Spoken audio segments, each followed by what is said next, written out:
India versus Maldives के बीच होने वाली एक बहुत बड़ी कंट्रोवर्सी की।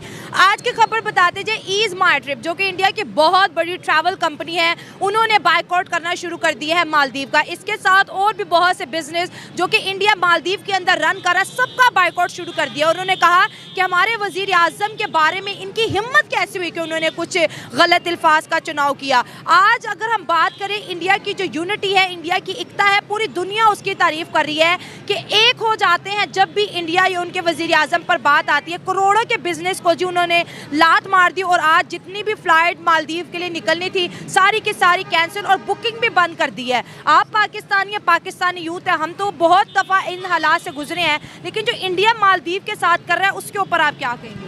देखिए, इंडिया बहुत बेस्ट कर रहा है। उन्होंने वाकई एक जो है ना अपना खुद को साबित किया कि वो एक इंडियन है और वो इंडियन हमेशा एक दूसरे के साथ यानी एक दूसरे का हमेशा साथ देते हैं। और हमारे पाकिस्तान में भी ये होना चाहिए, अगर वो उनका वज़ीर आज़म तकरीबन 15-20 साल से है तो, लेकिन हमारे इधर 10 साल तकरीबन 10 साल भी कोई थोड़ा अरसा नहीं है, लेकिन हमारे इधर तो तकरीबन 2 साल वज़ीर आज़म कोई बनता है उसके ख़िलाफ़ बड़े सोचे वगैरह बड़ी चीज़ें आ जाती हैं। ऐसा नहीं होना चाहिए। एक बंदे को प्रॉपर जो है ना उसका टाइम जो है ना देना चाहिए, यानी कि अगर वो 5 साल उसको प्रॉपर दिए जाएँ तो शायद वो वज़ीर आज़म ही आपके लिए कुछ बेहतर साबित हो, लेकिन ऐसा होता नहीं है। ऐसा हमारे इधर पाकिस्तान में लेग पुलिंग बहुत ज़्यादा है। ठीक है, अगर हम आपस में इधर लेग पुलिंग करते रहेंगे तो हम कभी भी जो है ना, वो आपने केकड़ों की मिसाल सुनी है जो एक बर्तन में होते हैं, वो केकड़े एक बर्तन से बाहर नहीं निकल पाते। क्यों नहीं निकल पाते? इसी वजह से नहीं निकल पाते क्योंकि वो एक दूसरे की टांगें खींचते रहते हैं। तो हमारे इधर भी यही, पाकिस्तान में भी यही सिनेरियो बन चुका है कि हम जो है ना एक दूसरे की लेग पुलिंग बहुत ज़्यादा करते हैं। ईज माई ट्रिप इंडिया की एक बहुत बड़ी ट्रैवलर कंपनी है, उसने भी मालदीव का जी बायकॉट करना शुरू कर दिया और उसके साथ साथ जितनी भी बिजनेस कम्युनिटी, इंडिया का बिजनेस हब जो मालदीव के अंदर टूरिज्म के एतबार से काम कर रहा था, सब ने ही मालदीव का बायकॉट कर दिया। तो क्या हालात लग रहे हैं, सिचुएशन और ये सोशल मीडिया की कंट्रोवर्सी किस तरफ जाती हुई दिखाई दे रही है? थैंक यू सो मच, आपने मुझे इस टॉपिक पर शामिल किया। मैं ये कहना चाहूँगी, मुझे मालदीव पर बहुत शदीद गुस्सा है। ठीक है, ये वो लोग हैं जो किसी की तरक्की को नहीं देख सकते। अगर मैं प्राइम मिनिस्टर मोदी की बात करूं, जिस तरह से वो लक्षद्वीप में गए और जो उन्होंने इंडिया का एक हिस्सा हमें दिखाया है, वो आज से पहले गुमनाम था। मैं नहीं जानती थी, कोई भी नहीं जानता। ये मैंने कि कितने इंडियंस नहीं जानते थे कि भारत में एक ऐसी जगह भी मौजूद है जो मालदीव से कई गुना ज़्यादा खूबसूरत है। और वो तस्वीर देखती जैसे वो मोदी जी की कम्युनिटी पे वायरल हुई और मालदीव को पता नहीं क्या सिस्टम हुआ, वो इस तरह से वो जले, वो डर गए। उनको लगा कि अब तो जो लोग यहाँ पर घूमने फिरने आते हैं वो तो अब जाएंगे, लक्षद्वीप जाएंगे, क्योंकि जिस तरह से मोदी जी की तस्वीरों में वो नज़ारा आया, वो व्यू आया, अगर मैं वहाँ पे होती मैं कल ही वहाँ पे चले जाती। लोग आ रहे हैं और फिर अगर मालदीव की बात करें, जिस तरह से उन्होंने मोदी जी का मजाक उड़ाया, मैं बोलूँगी कि उन्होंने उस लीडर का मजाक उड़ाया है जो इंटरनेशनल लेवल पर लोगों के हीरो हैं। मैं पाकिस्तानी में खुद उनकी बहुत बड़ी फ़ैन हूँ और आज एक मैं फ़ैन होने की हैसियत से अपना इंटरव्यू दे रही हूँ। अगर मोदी जी की बात कर लो यार, उन्होंने कभी भी किसी भी कंट्री के बारे में उन्होंने कभी किसी पीएम के बारे में कुछ बुरा बोला, ना कभी उन्होंने किसी लीडर के बारे में बोला, ना उन्होंने कभी किसी अवाम के बारे में बोला। हम लोग कहते हैं कि इंडिया हमारा दुश्मन है, हम ये कर लेंगे वो कर लेंगे। अगर हम मोदी जी की स्पीच को याद करें, उन्होंने बोला था कि पाकिस्तानियों आओ हम गुर्बत की जंग लड़ते हैं, ऑफर की थी, आओ हम एजुकेशन की लड़ाई लड़ते हैं, हम मिलकर एक दूसरे को उस लेवल पर लेकर जाएंगे, लोग हमें देखेंगे। और मुझे अफसोस है कि हमने एक ऐसे हमसाये को खो दिया जो हमसे बहुत ज़्यादा इंटेलिजेंट था, जो आईटी में सबसे बेस्ट है, वो जो एजुकेशन में सबसे बेस्ट है। हमने एक ऐसे हमसाये को खो दिया जिसको चाह के भी हम अपनी तरफ कर नहीं सकते। सही बात है। और नेशनलिज्म की अगर बात करें तो देखिए इंडियंस कितने ज़्यादा नेशनलिस्ट हैं, अपने वज़ीर आज़म के पीछे वो खड़े हैं और इसके साथ साथ जिस तरह वो डोमेस्टिक टूरिज़्म को बॉलीवुड भी सपोर्ट कर रहे हैं और रैलियाँ निकाली जा रही हैं, सोशल मीडिया पे जॉइंट कॉल्स की जा रही है कि हमने जो है अब अपने मुल्क के अंदर डोमेस्टिक टूरिज़्म को प्रमोट करना है।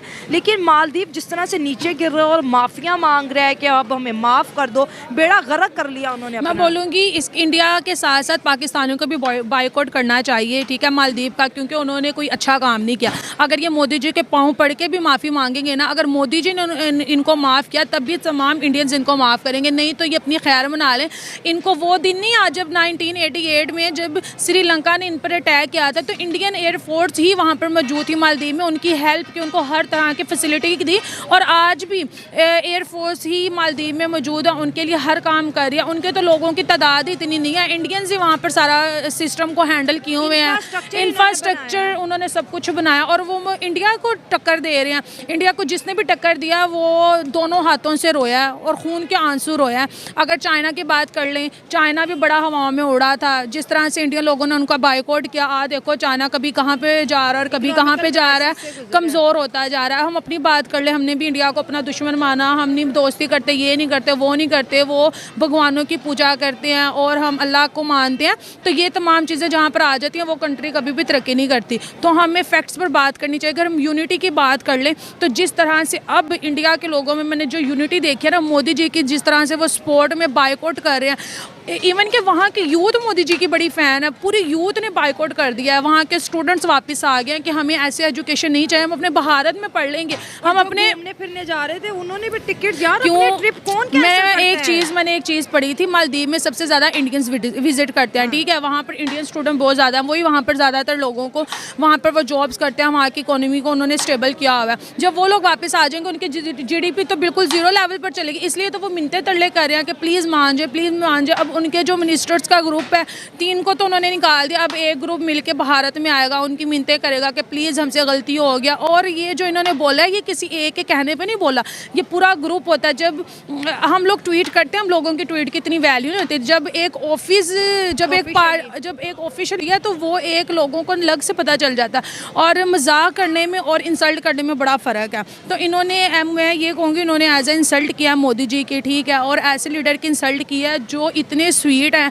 और मैं बोलूँगी अब तो मैं उनकी चॉइस की भी बहुत बड़ी फ़ैन हो गई हूँ। वो ऐसी ऐसी जगहों को विज़िट करते हैं जो तारीफ के काबिल होती हैं और जिनको वाकई सपोर्ट की। देखो लक्षद्वीप, यकीन करें मैं 2 सालों से काम इंडिया कर को रही हूं, प्रमोट कर रहे हैं, इंडिया पाकिस्तान कंटेंट पे। मैंने कभी लक्षद्वीप का नाम खुद नहीं सुना। और पिक्चर इतनी खूबसूरत कि मैं कहती हूँ कि अब तो उन्हें बहुत तेजी से लक्षद्वीप में इंफ्रास्ट्रक्चर डेवलप करना है। अब पहले मोदी जी कहते कश्मीर में आओ, वहाँ का विजिट करो, उनको उन्होंने इतना खूबसूरत बना दिया। अब लोग मालदीव के बजाय जाएंगे लक्षद्वीप में, वहाँ पर घूमेंगे फिरेंगे। वहाँ का इन्वायरमेंट इतना आंखों को अच्छा लग रहा था, तस्वीर में ऐसा लग रहा था जब रियलिटी में इंसान जाएगा और कहाँ पर जाएगा।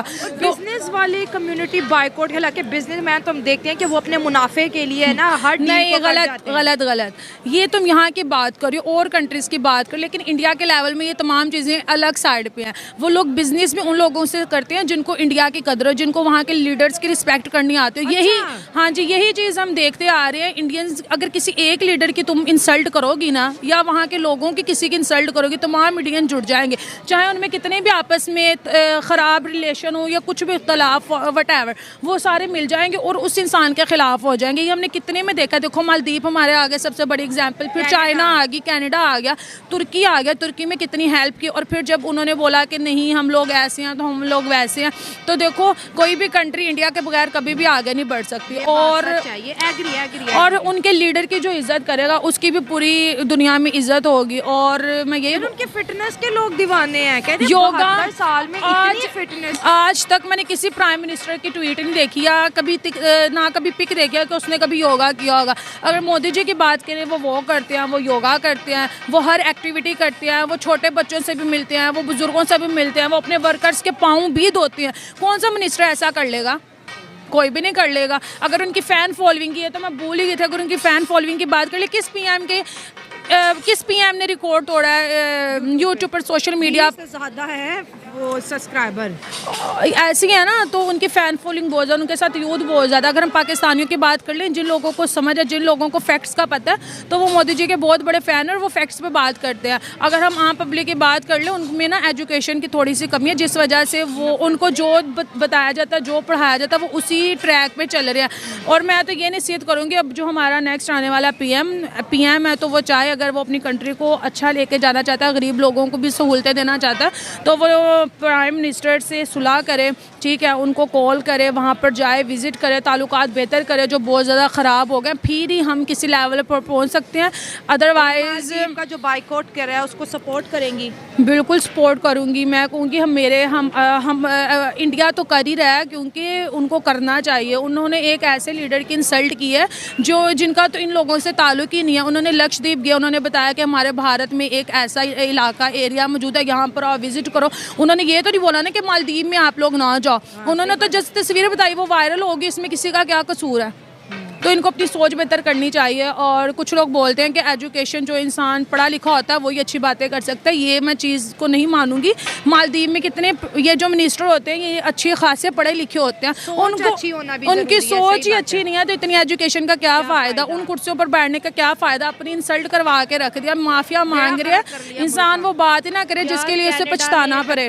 कनाडा का बेड़ा गर्क, ट्रूडो का सियासी कैरियर बर्बाद, हाँ। और मालदीव के लोग खुद अगेंस्ट हो गए। वो कहते ना आ बैल मुझे मार, वो वाला सिस्टम है। अब इनको किसने बोला था कि तुम कुछ कोई बेड़ा गर्क हो गया, चुप करके बैठे रहते हैं, उनका भी बेड़ा गर्क हो गया। और मोदी जी के ऐसे लीडर है। यहाँ पर मैं एक बात बताना चाहूँगी, उनको जब सीएम बनाया जा रहा था तो उन्होंने बोला कि मुझे कुर्सी की लालच बिल्कुल नहीं है, मुझे बिल्कुल इस पावर की ज़रूरत नहीं है। इतनी कोशिशों के बाद पीएम जब उस कुर्सी पर बैठे हैं तो उन्होंने उस कुर्सी का हक निभाया, ठीक है, और उन्होंने अपने इंडिया के लिए वो तमाम सर्विसेज दी हैं जो एक लीडर को देनी चाहिए थी। मोदी जी के दौर में इंडिया यहाँ से यहाँ पर चला गया, 5th इकोनॉमी बन गया, ठीक है, और अब मुझे लगता है थर्ड लोग कह रहे हैं, मुझे लगता है वो थर्ड भी बन चुका है।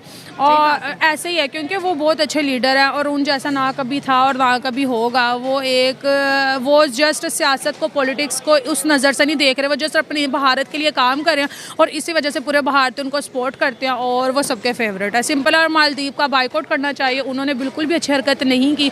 और मैं ये बोलूँगी कि इंडियन कभी भी उनको माफ़ ना करे, क्योंकि जब एक चीज़ मुँह से निकल जाती है तो फिर क्या